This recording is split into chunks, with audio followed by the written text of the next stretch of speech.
خلينا نشوف على الصوره احسن. هبوط الضغط من الاذين لما بيطلع الضغط عند الاذين اتجاه البطين الايمن. هون فتح الصمام صارت ضيق موجه سي ولتتزامن مع الانقباض متساوي القياس للبطين الايمن قبيل مرحله قذف البطين قبل ما بيسكر الصمام. موجه سي الموجه فيهم بلش يرتفع الضغط في الاذين اليمنى بيسكر الصمام. انحداره بعد ما كب الدم مفاجئ. هلا بنحطها هون. هاي هي الموجات سي في اكس. هذا لازم احفظهم عنكم هالحكي هذا. التغيرات انا بس بيهمني شغله وحده بالقصور الوداجي. الجي في بي لازم اعرف انه الجي في بي اي مشكله فيه معناته مشكله بالبطين بالاذين الايمن. يعني ما مشكله وين؟ بالتاج بالصمام مثلث الشرف وين؟ بطين ايمن وين؟ كبد. المحور هذا تنسوه. اجوف سفلي. المحور هذا تنسوه. يعني مريض جاي بتشمع كبد مستحيل ما بيكون عامل جي في بي عالي. غطوا شوي بالجزر اتفقوا. المحور الطرف الايمن دائما حطوه في الجانب. كيف افرق بين الوريد الوداجي والشريان السباتي؟ هذا كمان الوريد الوداجي يتالف من موجتين ار في بينما السباتي موجه واحده غير مدسوس. السباتي مدسوس يغيب النبض على الوداجي هيك ما بيتاثر. حسب اذا غيرنا الوضعيه كمان بيروح الوداجي بيتغير مستوى النبض. ما بيتاثر بالشهيق الشريط السباتي هون بيتاثر. اذا مريض شطح يزداد ازدياد الضغط داخل البطين او مثل ما ذاك ما بيتاثر. السباتي ما بيتاثر. جذر البطن الوداجي عند الانسان طبيعي يعني بعد ارتفع ما بيتغير حسب المريض بس لازم نضغط عليه المرضيه يعني. تامل الصدر مثل ما قلنا. شوفوا لي هي الشو هي دم صار دم مريضه وين طلع. الصدر الترسي برميلي حمامي قمعي حدث جنب جسم القلب. يحوني بأربد الشيء حدا من جسم القلب أو سوى فحص القلب هو صح على المنزلية ومثل لازم نشوف الشيء. بيطلع واحد من الشباب لا تفكر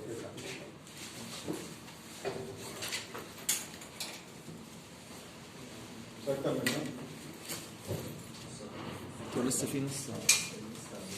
طيب هلا حكينا واقف. هلا بدنا نسوي فحص قلبي. خلصنا من التأمل وتأمل الوجه والأطراف والكذا. هلا بدنا نشوف نحن بدنا نسوي فحص قلبي. أول شيء بدنا نشوف البؤر القلبية. أعطينا البؤر القلبية. البؤر الياباني؟ إيه. حاول خليك مع الشيء. القرب الرابع أيمن قص. ونعم شو لو خلص؟ رابع أيسر قص. إيه. وبين الرابع والخامس. طيب إيش هم؟ إيش البؤر البؤر. طيب هلا أعطيني زاوية الويس. وين زاوية الويس؟ بعدنا بعد تحت هون زاوية الويس. مكان اتصال قبضة مع الجسم. هاي زاوية الويس. عندك يا وين؟ هو ماشي. ايش توافق زاوية الويس؟ ضغط ثاني. الورب الثاني. الورب. ايش توافق؟ الورب الثاني. هلا نحن بالورب الثاني. هذا ايمن هذا ايسر. ايش بنسمع بالايسر؟ الأبهارية. تاج والأبهارية. لا هو الورب الثاني. ايسر. أيمن أبهري. أيمن أبهري نعم. أيمن أبهري أيسر. طيب ليش الايمن؟ ليش انا بعرف الابهر بالايسر؟ الورب الثاني ايسر القص ابهري. ايمن القص ابهري. ليش؟ عم تشريع الماضي. نرجع التشريع بدك تيجي قوس ابهري بالعكس التفوا هيك. فعندي زاويه الويس الورب الثاني هون البقره ابهريه. ايمن القص ايسر القص رئويه. ننزل ثالث رابع شو؟ ايمن ثالث رابع ايسر القص مثلث الشراب. ورب الخامس تاجي. خط الناصف. هي الاصغائيات الاساسيه لازم اسمع. اذا كان في عندي نفخه، اذا كان في عندي اشتداد الصوت، اذا كان في عندي انقسام، اذا كان عندي استطلاع، اذا كان عندي مرمرات كثيرة، حي الأوراق. حلو؟ ما عندنا شيء.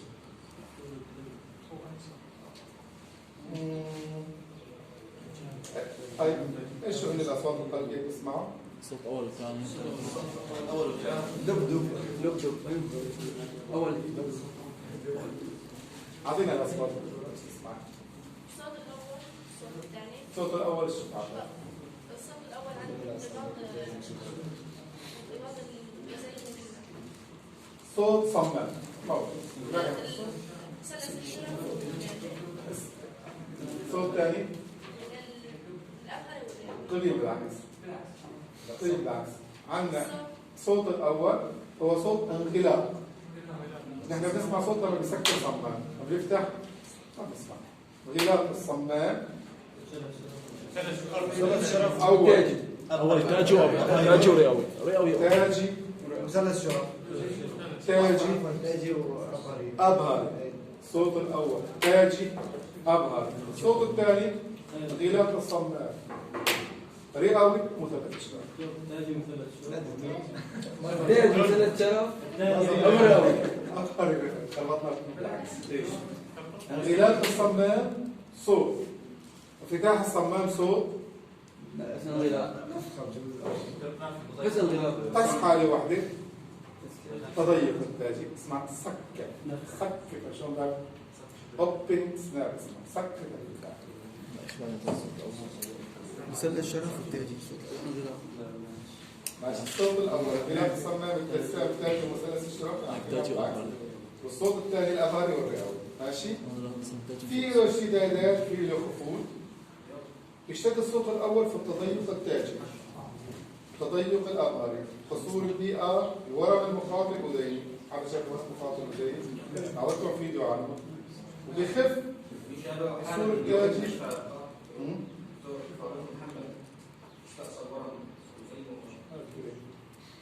ونقصد نتاج القلب حصار. طيب خلينا نسمع. صوت ثاني الأبهري والرئوي في معاييره. طيب الصوت الثالث على الصوت الأول والثاني إلى الكبار. صوت ثالث، صوت ثالث والرابع. هذا بيصير عليه. إيش الصوت الثالث؟ هو امتلاء البطينات هيك بشد بكسر توقف امتلاء الطينات. وقتك تفتح الطينات توقف. امتلاء إيه أيوه هذا. الصوت الثالث. الثالث الرابع. تخلص الأذين خلص الصوت الثالث والرابع هي أصوات مرضية ولا طبيعي؟ الثالث قد يكون طبيعي بس الرابع دائما مرضي. كويس. الثالث ممكن يكون طبيعي، ممكن يكون. امتى بيكون طبيعي؟ عند الرياضة واحد رياضي حامل قلق. 4 حالات. مو بس الصوت الرابع مرض، قطعا مرض. بيقول لك الصوت الثالث اسمه ventricular gallop. gallop صوت يعني ventricular gallop يعني الصوت البطيء. بينما الصوت الثالث الرابع anterior gallop أذين. الفنتركيولار gallop لما بيتعبى الدم البطيء الأيسر أو لما بيتعبى الدم لما بيضرب الدم بالأطراف بجدر البطيء يعني نسمع السترين ممكن يكون طبيعي، ممكن يكون مرضي، ممكن يكون مرضي. في 4 معايير مرضية للسلوك. بينما الصوت الرابع مرضي لما بيتعبى البطين كامل بالدم. في عندنا الأذين الأيسر في التحديد، إذا شيء بيتقبض بينزل الدم من الأذين الأيسر للبطين. هالصوت هذا اسمه أتريوم غلط. الصوت الرابع مرحلة تقلص الأذين هو اسمه هيك بسمينه على كله اس 3. طب هالاصوات هاي انقباضيه ولا انبساطيه؟ سيستول ولا دايستول؟ اس 3 اس 4. ثالث رابع سيستول نسمعها مرحله الانقباض ولا الانبساط؟ الرابع انبساط لازم انبساط قبل الأول. هلا بين الثاني وقبل الأول انبساط. وبين الأول والثاني انقباض. ايه وين سمعت هذول اس 3 اس 4؟ اس 3 بعد الثاني اسمه قبل الرابع. ايش يعني؟ ايش يعني؟ انبساطيه. ممنوع يكون انقباضي. دائما هي اسمها دايستول، اصوات دايستوليه، ما تقولوا انقباضيه يا شباب، سؤال بيخرب الفحص على طول. اس 3 اس 4 انبساطيه، اس 3 تجي بعد اس 2 مباشره، اس 4 قبل اس 1 فاسمه بري، هذا قبله اسمه تيون، هلا بشوف بالانجليزي نسيته. بنهاية الانتصار. ايه طبعا هون حاكي بشكل عام. ممكن يكون فيزيولوجي، شباب، رياضي، حامل، حمى، حراره واحده، حراره اسمها ستات. اسباب الاستري المرضي بهالتفكير قصور القلب، قصور التاج. هذول دائما حطهم بالكلام، قلب تاج، حطهم جنب اشاره. اس 4 هذا حصر مرضي، خلينا نكون مرضي. نهايه الانبساط قبيل الانقباض. هلا بنسمعهم كلياتهم بس صعب شوي. طبعا في شغله معلومه ارتفاع التوتر الشرياني، تضيق الاباريع، اعتداء على القلبيه الضخامه، حالات نقص متواتر القطين الايمن مثل ارتفاع التوتر الرئوي وتضيق الاوعيه بالشق الاسبوعي. في عندي فيديو كان حلو كثير للحاله، مو هذا عم نسمع دوب دوب، عم نسمع صوت اسمه عم بيحكي عليهم بقى. وين نسمعهم؟ اكتبوا على الموقع.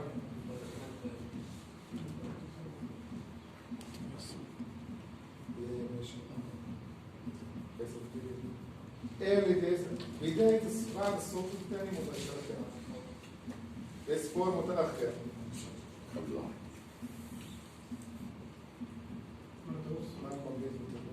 يعني ما بينتهي على الخاص، هو بيجي من الأذن. كان بي نورمال، أقول لك ممكن يكون عند التشيلدرن عم ينقلب عند الشباب الرياضيين. ابسولوتلي مستحيل. هلا يسموا هذا الاثنين، هل بيجي هون بيجوا الشباب هذول اس 4 طلعوا.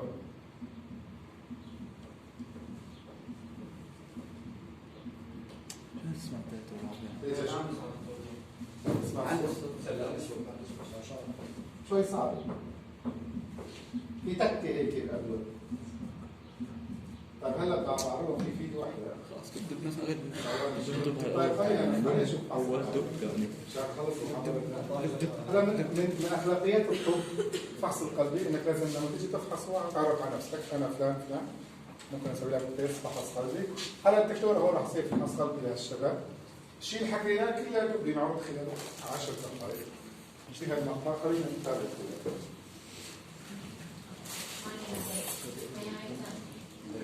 On general inspection, عم the تشرح بالعربي. patient looks unwell, breathless, silent, frightened or distressed, or has any scars. هل أساطير؟ شوفوا أخلاقيات. Signs you may see in the hands include tobacco stain, peripheral cyanosis, splinter hemorrhages, and finger clipping. Finger clipping is an important but non-specific sign. The cardinal features are loss of nail bed angle and increased fluctuation of the nail bed. Cardiovascular causes include cyanotic congenital heart disease and bacterial endocarditis. To examine the radial pulse, use the pads of your 3 central fingers over the right radial artery at the wrist as shown. Assess rate, rhythm and volume. Count the number of pulsations in 15 seconds and multiply this by 4 to get beats per minute. To detect a collapsing pulse, raise the patient's hand above their head. Palpate both radial pulses simultaneously, assessing any volume differences or delay. The brachial artery can be palpated medial to the biceps tendon using the thumb. Cup your fingers around the back of the elbow joint. Use your left hand for the left elbow and compare sides. The brachial and carotid pulses give accurate assessment of character and volume. Cardiovascular assessment should always include measurement of blood pressure. Use an appropriately sized cuff. The centre of the bladder should be positioned over the brachial artery. The arm should be comfortably supported at about heart level, free of the patient should be lying or seated and rested. Palpate the brachial pulse as you inflate the طبعا cuff. بدون سماعة The point at which the pulse becomes louder is a rough estimate of the systolic pressure. Inflate the cuff by a further 30 millimeters of mercury and then listen over the brachial artery with the diaphragm of your stethoscope.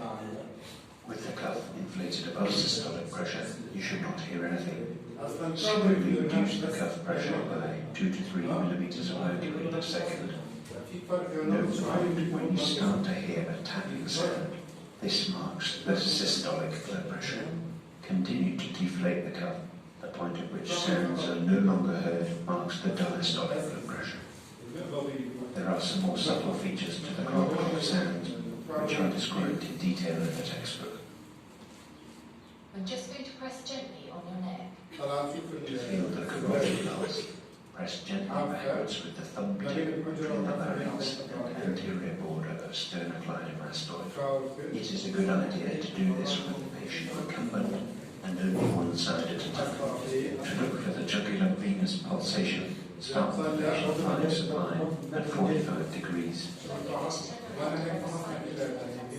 Make sure that the patient's head is resting comfortably so that the neck muscles are relaxed, and look across the neck from the right-hand side in good light. The JVP is the vertical height of the top of the pulsation above the sternal angle.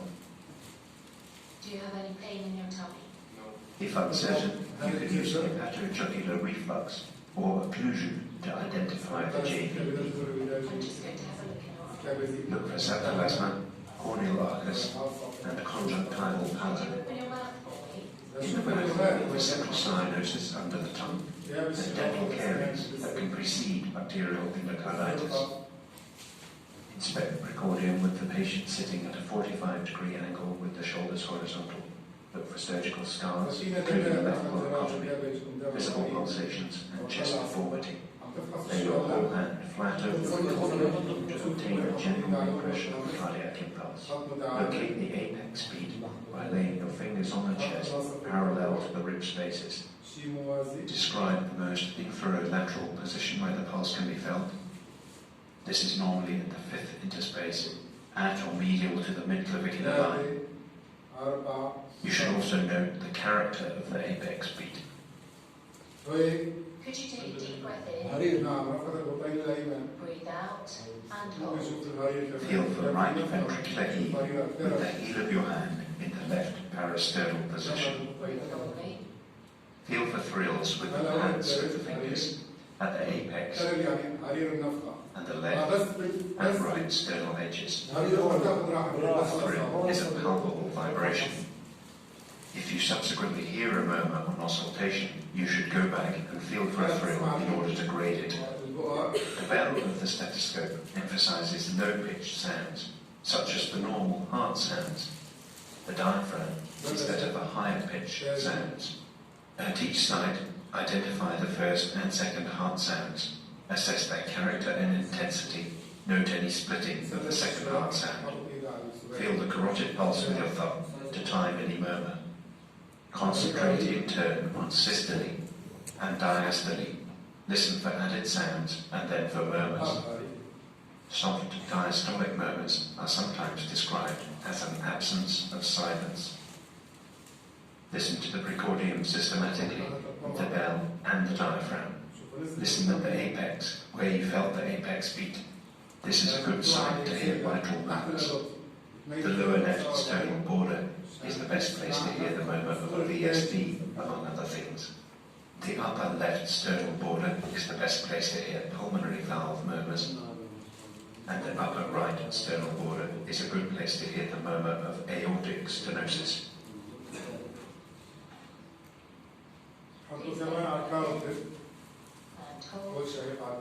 Listen over the carotids with the diaphragm in held inspiration.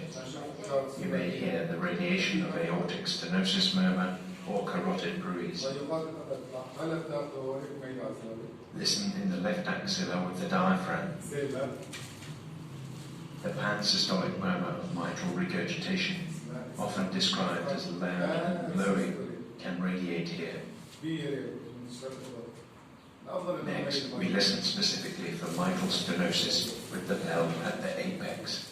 Please could you roll onto your left hand side? Accentuated in the left lateral position. This is a mid-diastolic rumbling sound, which may follow an opening snap. Please could you sit forward? With the patient leaning forward, listen in held expiration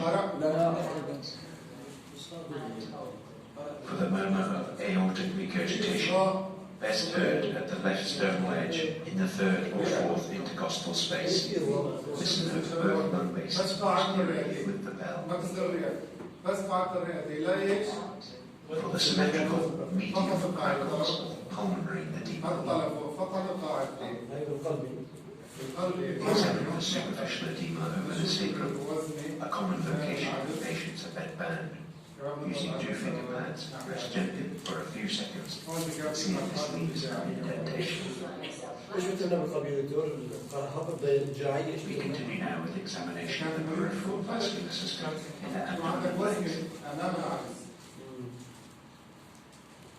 Begin by inspecting the abdomen, looking for any obvious pulsation or surgical scars. Palpate over the abdominal aorta. Remember this is above the umbilicus. If the aorta is easily palpable, consider the possibility of an aneurysm. If in any doubt, organize an ultrasound scan. The pulsatile mass below the umbilicus may be due to an خلصنا المحاضرة صحيحة ولا دكتور بالنسبه للمنهج في عندنا منهج ولا؟ هذا المنهج ننزل كل واحدة